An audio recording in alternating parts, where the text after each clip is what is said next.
biarlah kami siapkan hati kami untuk diisi oleh kebenaran firman Tuhan. Karena kami tahu Tuhan, firman itulah yang berkuasa meluruskan jalan kami. Firman itulah yang bisa menegakkan kami. Dan firman itulah yang memberikan kami kekuatan. Dan itulah yang menjadi kebanggaan kami Tuhan, untuk kami bisa bertahan di tengah-tengah dunia yang penuh dengan kegelapan ini. Kami siapkan hati kami, pendengaran kami untuk mendengarkan firman-Mu. Kami telah berdoa mengucap syukur dalam nama Tuhan Yesus Kristus. Haleluya. Amin. Puji Tuhan. Bapak Ibu silakan dulu semuanya. Haleluya. Bapak Gembala kita lagi melayani pekerjaan Tuhan, berbicara di Gekindo ya, yang di Permai. Baiklah, kita akan mendengarkan firman Tuhan. Mari kita buka Alkitab kita yang terdapat pada Kisah Rasul pasal yang pertama, ayat yang pertama sampai ayat yang ke-9. Tetapi saya mau mulai dari ayat 4 saja sampai ayat yang ke-8. Jadi Kisah Para Rasul pasal yang pertama, ayat 4 sampai dengan ayat yang ke-8. Kalau sudah ketemu Alkitab kita atau ada layar di hadapan kita, mari kita membacakannya bersama-sama. Dan mari saya undang kita sama-sama bangkit berdiri. Pada hitungan yang ketiga kita akan baca ayat ini. 1, 2, 3. Pada suatu hari ketika ia makan bersama-sama dengan mereka, ia melarang mereka meninggalkan Yerusalem dan menyuruh mereka tinggal di situ menantikan janji Bapa yang demikian katanya, telah aku mendengar daripadaku sebab Yohanes membaptis dengan air, tetapi tidak lama lagi aku akan dibaptis dengan Roh Kudus. Maka bertanyalah mereka yang berkumpul di situ, Tuhan, maukah Engkau pada masa ini memulihkan kerajaan bagi Israel? Jawabnya, Engkau tidak perlu mengetahui masa dan waktu yang ditetapkan oleh Bapa sendiri menurut kuasa-Nya. Ayat 8. Tetapi kamu akan menerima kuasa kalau Roh Kudus turun ke atas kamu, dan kamu akan menjadi saksiku di Yerusalem dan di seluruh Yudea dan Samaria dan seluruh ujung bumi. Puji Tuhan. Silakan dulu Bapak Ibu. Tuhan Yesus berkati. Bapak Ibu yang dikasihi Tuhan, di sini dikatakan pada ayat yang keempat, saya membacakan ulang. Pada ayat yang keempat dikatakan di sini, ketika ia, ya, atau ketika Yesus makan bersama-sama dengan mereka, ayat 4, dengan mereka itu murid-murid Yesus dan pengikut Yesus. Ayat yang keempat, coba dibuka kembali. Pada suatu hari ketika ia, yaitu Yesus, makan bersama-sama dengan mereka, Yesus melarang mereka meninggalkan Yerusalem dan menyuruh mereka tinggal di situ menantikan janji Bapa. Yang demikian katanya, telah kamu dengar, murid-murid atau orang banyak telah mendengar daripada Yesus. Ayat yang kelima, bahwa, mari ayat yang kelima, sebab Yohanes membaptis dengan air, tetapi tidak lama lagi kamu akan dibaptis dengan Roh Kudus. Ayat yang ke-6. Maka setelah Yesus berkata demikian, kamu jangan meninggalkan Yerusalem ini, ya, karena kamu gak lama lagi dibaptis oleh Yohanes, tetapi kamu juga tidak lama lagi dibaptis oleh Roh Kudus. Maka jawaban daripada, kalau misalnya tanya sama Bapak Ibu jemaat Tuhan yang dikasihi Tuhan, kalau Yesus berkata demikian, katanya jangan kamu meninggalkan Yerusalem ini karena sebentar lagi Roh Kudus akan membaptis kamu akan penuh dengan Roh Kudus. Kira-kira kalau kita sebagai orang banyak, atau kalau kita sebagai murid Kristus, apakah yang kita berikan jawaban? 1 kata, 2 kata kepada Yesus kalau Yesus mengatakan demikian? Ada yang bisa jawab? Bagaimana dengan bapak-bapak yang warga Serumi, warga Manalu, warga Tanjung? Apa kira-kira yang Bapak jawab kalau Yesus bilang jangan tinggalkan Yerusalem karena sebentar lagi Bapak akan mengirimkan Roh Kudus? Kira-kira apa yang Bapak-bapak jawab atas perkataan Yesus itu? Ya begitu. Puji Tuhan. Tadi juga saya tanya kepada jemaat Artagarin, kalau kira-kira Yesus berkata demikian, apa menjadi jawaban kita? Datanglah saudara kita yang ganteng Hekel, ya sama-sama bapak-bapak. Saya bilang ya memang benar ya, tetapi ada nggak jawaban lebih dari situ?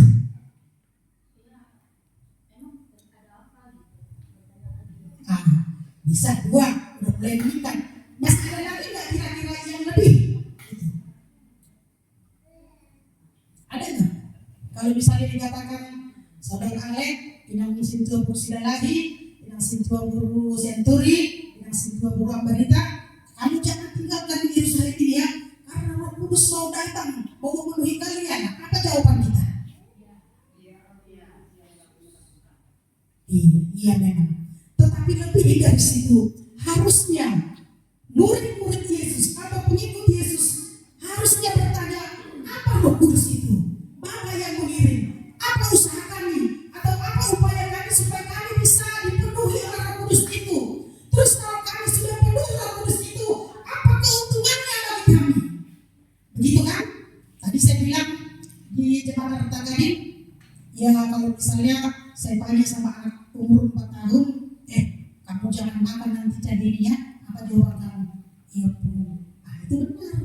Nah, tetapi seharusnya kalau orang yang sudah mengikuti Yesus ya, murid-murid sudah tahu bahwa Yesus menyembuhkan orang mati. Orang banyak juga sudah tahu bahwa Yesus mengusir roh jahat.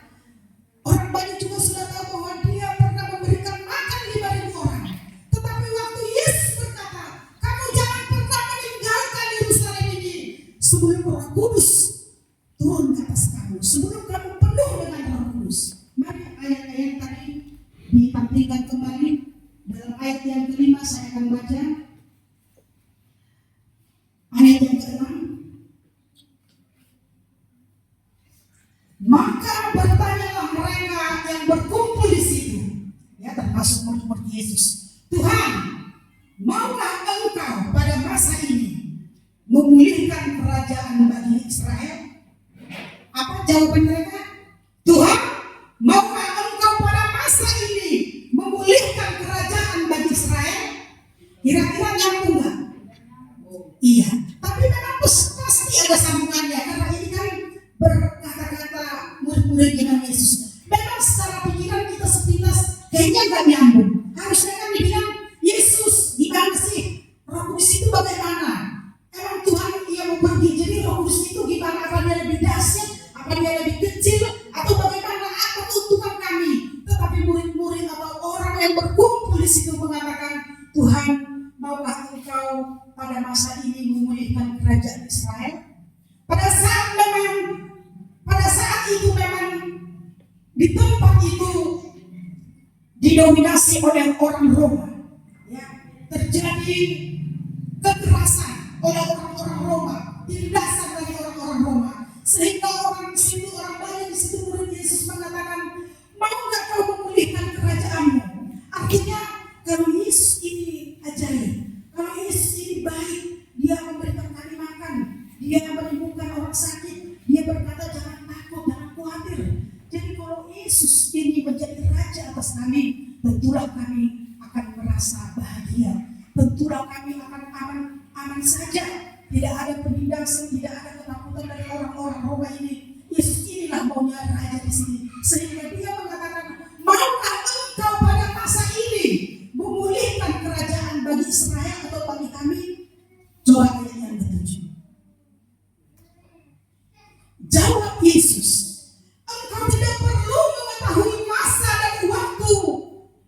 Komanya, setelah mereka bilang, mau Tuhan memulihkan masa, memulihkan keadaan ini, Yesus bilang, engkau tidak perlu mengetahui masa dan waktu. Saya tanya, kita perlu mengerti mengerti. Dan kita perlu bersekolah, kita perlu mendidik anak supaya apa? Supaya pada hari yang akan datang mereka bisa menjadi anak yang berguna. Mereka bisa mencukupi kebutuhan keluarga mereka.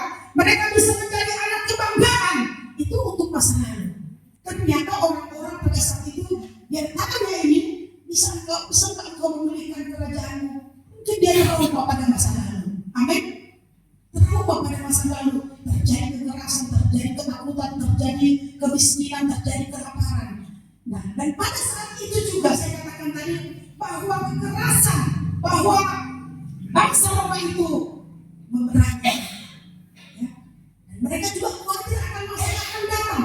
5 tahun yang akan datang, seminggu yang akan datang, 5 tahun yang akan datang, 10 tahun yang akan datang, mereka khawatir. Sehingga dikatakan, pulihkanlah Tuhan Yesus kerajaan. Mau nggak Tuhan Yesus? Tuhan Yesus kan baik. Pulihkan kerajaan Israel sekarang ini. Amin. Banyak berita-berita yang memberitakan bahwa nanti 5 tahun lagi Jakarta tenggelam. Nanti beberapa tahun lagi akan terjadi gempa bumi yang dahsyat, banjir. Nanti ada berapa puluh meter ke depan. Itu memang benar, tapi itu tidak semua terjadi. Boleh kita mendengarkan berita-berita itu, ya, boleh kita mendengarkan, tetapi lebih baik kita mendengarkan berita dari surga. Amin. Tuhan Yesus berkata, engkau tidak perlu mengetahui waktu itu, engkau tidak perlu mengetahui masa itu. Kenapa kita tidak perlu mengetahui? Ya, Tuhan Yesus bilang, engkau tidak perlu mengetahui. Yang dikatakan tidak perlu mengetahui masa dan waktu yang ditetapkan siapa? Siapa yang menetapkan masa dan waktu itu? Bapa yang menetapkan itu. Jadi ternyata kekhawatiran kita masa lalu itu, ya, masa yang lalu itu menjadi trauma mungkin. Kekhawatiran kita masa sekarang, masa yang atau waktu, dan kekhawatiran ketakutan kita masa yang akan datang. Tuhan bilang, Yesus bilang, engkau tidak perlu mengetahuinya itu. Engkau tidak perlu memikir-pikirkan itu. Karena apa? Karena ternyata Bapa yang menetapkan segala masa. Amin. Ada pujian lama mengatakan, Allah kuasa melakukan segala perkara. Allah Maha Kuasa. Ya, kan? Dia ciptakan seisi dunia, atur segala masa. Allahku Maha Kuasa. Ternyata Bapa yang mengatur segala masa itu. Amin. Amin.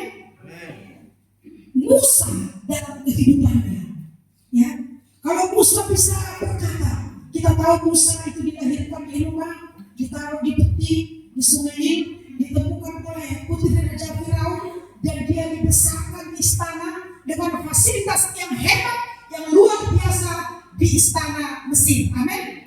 Tetapi itu masa 40 tahun, dia tidak masa 40 tahun pertama dia di istana Mesir, dan 40 tahun kedua dia menjadi buronan, ya, karena dia membela bangsanya, dia bunuh mandor daripada Mesir, dan dia menjadi buronan, tinggal di padang gurun, tinggal di padang belantara. Ya, kalau dia mungkin bisa mengguru tuh, ya Tuhan, kenapa saya membunuh itu hingga saya jadi buronan? Yang tadinya saya tinggal makan, tinggal tidur, tinggal semua sejuk, sekarang saya di padang belantara. Dia mungkin bisa berkata demikian, tetapi ingat, Allah yang mengatur masa itu, Bapa yang mengatur waktu itu sesuai dengan kuasanya.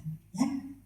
Belum berakhir sampai di situ. Setelah 40 tahun periode yang kedua, Allah bilang, Musa di padang belantara, waktu di Gunung Horeb dikatakan, Musa, engkau harus pergi lagi balik ke Mesir. Engkau harus bawa umatku, engkau harus pimpin umatku. Dan dia berkata dalam hati, bukan dalam hati, dia berkata, masa saya yang harus pergi, yang lain gak harus pergi. Karena apa? Karena saya terbatas, saya burongan. Tetapi Allah berkata, engkau harus pergi membawa bangsaku keluar dari tanah Mesir itu. Ya, saya tidak memiliki kuasa, saya terbatas Tuhan. Kata Musa, dikatakan ada yang apa yang ada padamu, tongkat, dan tongkat itu adalah berkuasa. Tongkat itu bisa berkuasa. Amin.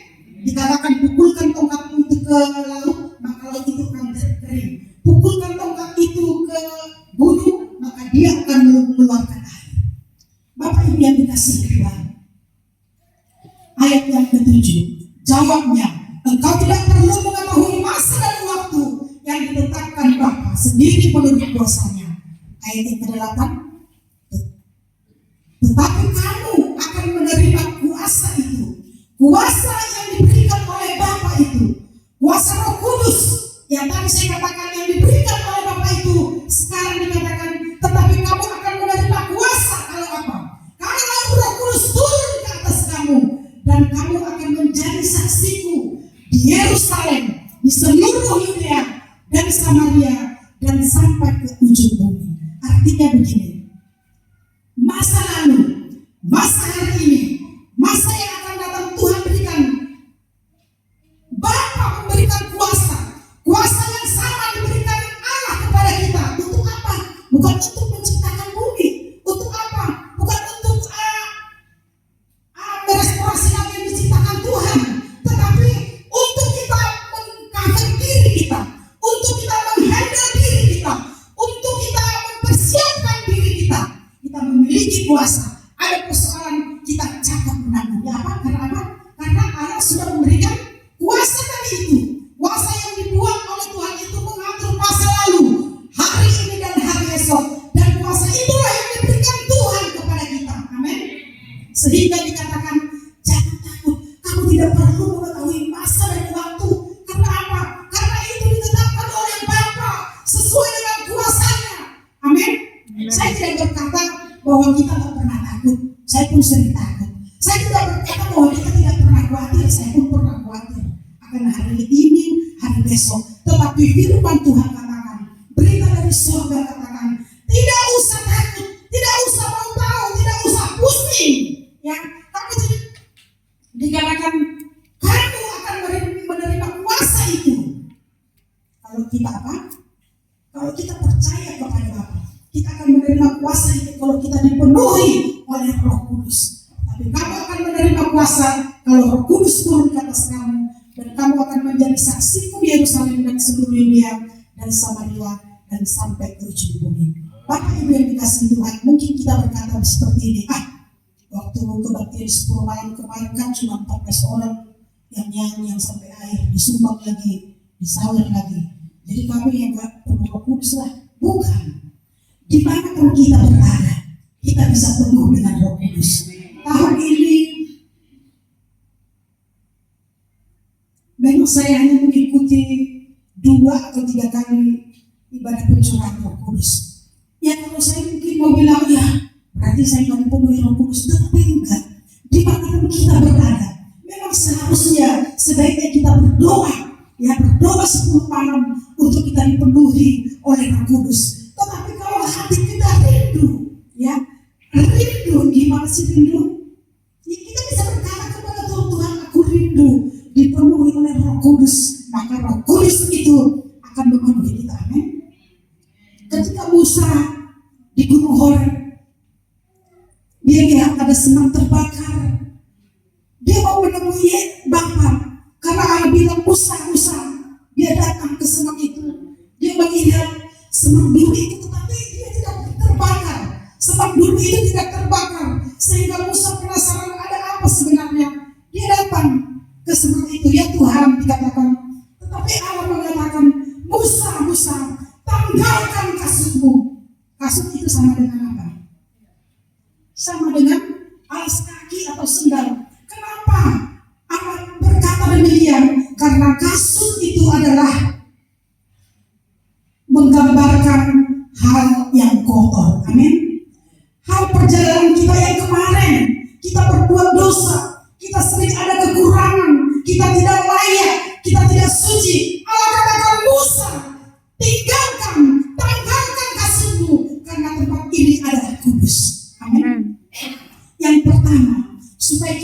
dipenuhkan oleh Roh Kudus, supaya kita mendapat Roh Kudus itu yang untuk melawan, untuk menghandle semua keadaan yang Tuhan izinkan kepada kita. Tuhan bilang yang pertama, tanggalkan kekotoran. Yang pertama, untuk kita bisa dipenuhkan dengan Roh Kudus, kita harus hidup kudus. Amin. Amin. Saya tidak berkata bahwa memang saya udah kudus atau kamu harus kudus dari ujung kaki sampai kepala, enggak. Tetapi kita harus memiliki kerinduan untuk kita bisa hidup berkenan di hadapan Tuhan. Amin. Itu yang pertama. Untuk kita bisa diberikan kuasa itu, kita harus hidup kudus. Sebagaimana yang Allah bilang, tempat ini adalah kudus. Di mana kudus itu? Di tempat di mana Tuhan berada. Di tempat ini Tuhan berada. Amin. Berarti tempat ini kudus. Di rumah kita berdoa itu kudus, kudus. Karena di sana Allah hadir. Di mana kita berdoa, di mana kita menyembah, itu adalah tempat kudus karena Allah hadir. Amin. Jadi yang pertama, untuk kita bisa memiliki kuasa, menerima kuasa itu, yang pertama kita harus hidup di dalam kekudusan. Amin. Kalau kita tidak bisa, masih cuma 20% kita suci, katakan Tuhan bantu, bela saya itu, saya bisa hidup kudus di hadapan Tuhan. Sampai Yesus datang pun, satu manusia pun tidak ada yang kudus. Tetapi firman Tuhan mengatakan, waktu Yesus datang nanti, Dia akan menyempurnakan kerjanya menjadi kudus. Amin. Ini sendiri kita, bahkan saya sendiri, saya yakin mereka tidak hidup 100% kudus. Saya pun syukur-syukur kalau ada 70%. Tetapi paling enggak, saya rindu Tuhan untuk senantiasa hidup kudus di hadapan Tuhan. Amin. Yang kedua, kita harus jujur kepada Tuhan. Waktu Allah bilang, Musa, kau bawa umatku pulang, dikatakan Tuhan, saya terbatas, lidah saya terbatas. Tetapi Tuhan katakan, saya menyertai engkau. Ada tongkat di tanganmu. Bukan tongkat itu yang berhala, tetapi apa yang ada pada kita, itu bisa kita gunakan ya untuk menyatakan kuasa dan mujizat Tuhan dalam kehidupan kita. Yosua dia tidak memiliki tongkat, tetapi firman Tuhan katakan, pergilah, kamu jangan takut, sebab aku menyertai engkau kemanapun engkau pergi, kata Allah kepada Yesus. Amin. Begitupun dengan kita. Kembali ayat yang ke-6, 7 dan 8 katakan, yang ke-6 saya akan baca. Maka bertanyalah mereka yang berkumpul situ, Tuhan, maukah engkau memulihkan kerajaan bagi Israel? Ayat 7.